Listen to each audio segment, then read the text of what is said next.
Subscribe to our YouTube channel and press the bell icon to get the latest updates.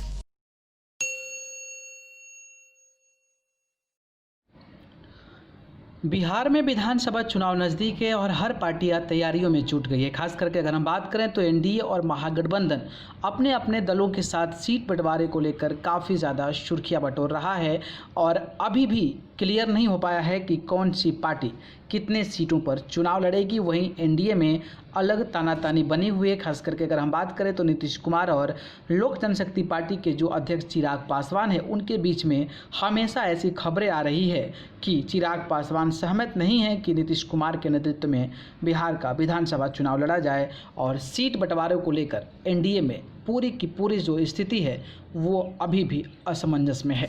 अगर हम दूसरे पक्ष की बात करें तो वो है महागठबंधन, और महागठबंधन में भी लगातार जिस तरीके से जीतनराम मांझी सीट बंटवारे को लेकर परेशान चल रहे थे उसके बाद से जाकर वो एनडीए में शामिल हो गए। लेकिन महागठबंधन में अब जो है रणनीति तैयार कर ली गई है और कहा ऐसा भी जा रहा है कि इसी रणनीति के तहत कांग्रेस पार्टी को, आरजेडी को और आरएलएसपी, सीपीआई-एमएल और जो वीआईपी पार्टियां हैं उन्हीं के चिन्हों पर चुनाव लड़ेंगे। जी हां, बिहार विधानसभा चुनाव की गहमा-गहमी के बीच अब महागठबंधन में सीट बंटवारे को लेकर रार ने एक बार फिर से जोर पकड़ लिया है।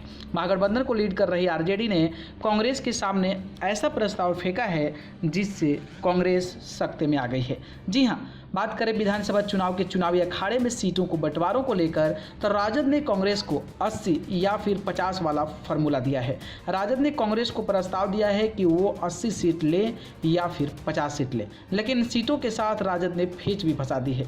राजद का कहना है कि अगर कांग्रेस 80 सीटों पर हामी भरती है तो उसे इस कोटे से सीपीआई, सीपीएम और आरएलएसपी को सीट देना होगा। माले और वीआईपी को राजद अपने हिस्से की सीट से मैनेज कर लेगा। वहीं अगर कांग्रेस 50 सीटों वाला ऑफर को एक्सेप्ट करती है तो 50 सीटों पर अपने उम्मीदवार उतार सकती है।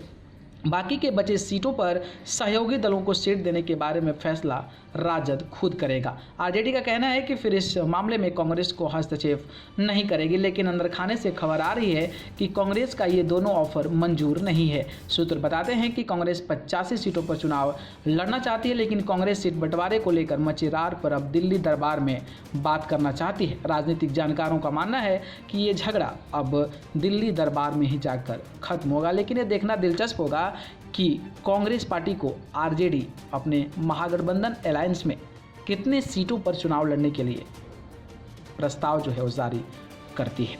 न्यूज़ रूम से न्यूज़ लाइव के लिए